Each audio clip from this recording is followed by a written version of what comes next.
সাংবাদিক দম্পতি সাগর রুনি হত্যা মামলার থাকা নথি ডিবিতে থাকা অবস্থায় আগুনে পুড়ে গেছে। হাইকোর্টে এ তথ্য জানিয়েছে রাষ্ট্রপক্ষ। ওদিকে এ মামলার তদন্ত করতে 6 মাসের সময় দিয়েছেন হাইকোর্ট। বিস্তারিত জানবো আমার সহকর্মী আরিফুর রহমান সবুজের কাছ থেকে।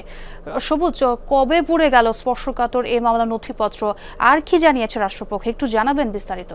মূলত আজকে শুনানিতে রাষ্ট্রপক্ষের পক্ষ থেকে এই তথ্যটি বেরিয়ে আসে। মূলত কবে পুড়ে গেছে সেই বিষয়টি এখন পর্যন্ত বিস্তারিত জানা যায়নি। হয়তো রাষ্ট্রপক্ষর সঙ্গে যখন কথা বলা হবে বা রাষ্ট্রপক্ষে ব্রিফ করলে বিষয়টি আসলে বিস্তারিত জানানো হবে। তবে কোর্টে মূলত রাষ্ট্রপক্ষ জানিয়েছে গোয়েন্দা পুলিশের হাতে যে নথিপত্রগুলো ছিল সেই নথিপত্রগুলো পুড়ে গিয়েছে কোনো একটা সময়ে, যেটি আমরা ধারণা করতে পারি যে 5 আগস্টের কোনো একটা সময়ে এই নথিপত্রগুলো পুড়ে যেতে থাকতে পারে। এবং এই মামলাটির আজকে মূলত অগ্রগতি প্রতিবেদন দেওয়ার কথা ছিল, যে টাস্ক ফোর্স গঠন করা হয়েছে গত বছরের 30 সেপ্টেম্বর। এবং এই 30 সেপ্টেম্বরের যে টাস্ক ফোর্সটি গঠন করা হয় বিভিন্ন সংস্থার প্রধানদের সমন্বয়ে, এরপরে কিন্তু আরও বেশ কয়েকবার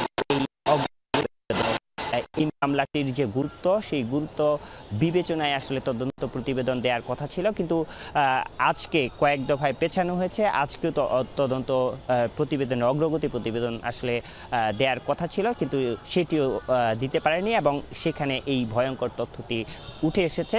এবং এটি কেন হয়েছে, অর্থাৎ এতদিন পরে মামলাটির যে এত ডেট পড়েছে, যেটি আপনি জানেন নিম্ন আদালতে 118 বার এই মামলাটির তদন্ত প্রতিবেদন জমা দেওয়ার যে তারিখ সেটি পিছানো হয়েছে। এই জায়গাটিতে মূলত যে আইনজীবীরা রয়েছেন এই মামলাটির বাদীপক্ষের, তারা ক্ষোভ জানিয়েছেন যে এই কাজটি কিভাবে হলো এবং এটি এই মামলাটির যে তদন্ত কর্মকর্তা তাদের অবহেলার কারণে হয়েছে, এবং এই জায়গাটিতে তারা বেশ ক্ষোভ জানিয়েছেন।